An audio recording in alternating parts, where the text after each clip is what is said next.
नवंबर माह में महाराष्ट्र सरकार ने राज्य में सिनेमाघरों को खोलने की अनुमति तो दे दी, लेकिन शहर में सिनेमाघर मालिकों को सिनेमाघरों को चलाना घाटे का सौदा साबित हो रहा है। सिनेमाघर खुलना हिंदी फिल्म इंडस्ट्री के लिए अच्छा संकेत है, लेकिन सिनेमाघरों में मालिकों को दर्शकों का किसी तरह से कोई भी प्रतिसाद नहीं मिल पा रहा है। सिनेमाघरों को फिल्म दिखाने के लिए केंद्र द्वारा जारी गाइडलाइंस का सख्ती से पालन करने के बावजूद दर्शकों को सिनेमाघरों तक खींचने के लिए सिनेमा हॉल प्रबंधनों को अब भी कड़ी मेहनत करनी पड़ रही है। कोरोना के बाद आखिरकार 9 माह बाद दिवाली के दूसरे दिन से शहर के कुछ सिनेमाघरों के पर्दे दर्शकों के लिए उड़ गए थे, लेकिन शहर में कई सिनेमाघरों के पर्दे फिर से गिरते नजर आ रहे हैं। पिछले 40 वर्षों से सिनेमा प्रेमियों की पहली पसंद रही जानकी टॉकीज को दर्शकों का किसी तरह से कोई प्रतिसाद प्राप्त नहीं हो रहा है। इस कारण सिनेमाघरों के मालिकों को सिनेमाघरों को चलाना मुश्किल हो रहा है।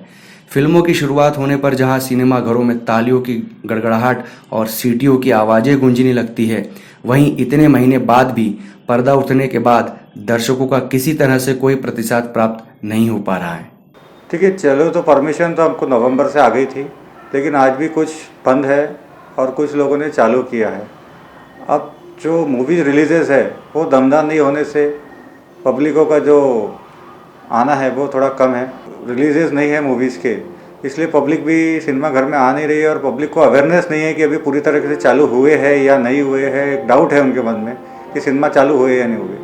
मैं नागपुर शहर की बात करूँ तो नागपुर शहर में अभी 2 मल्टीप्लेक्स चालू किया है, सिनेमैक्स एटर्निटी और जसवंत आइनॉक्स, और हमने अभी चालू किया हुआ है।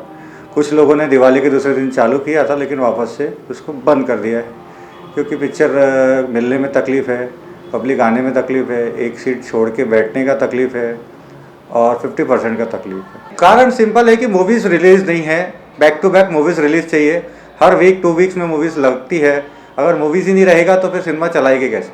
देखिए, कोरोना मार्च से तो टोटल लॉकडाउन ही है, तो इनकमिंग है ही नहीं, तो फिर खर्चा तो निकलेगा ही नहीं। अब मैनेज कर रहे हैं, किसी को समझा रहे हैं, किसी को आधा दे रहे हैं, किसी को रिटायरमेंट है, कोई ने छोड़ के चले गया, ऐसा करके सब चीज़ें चल रही है।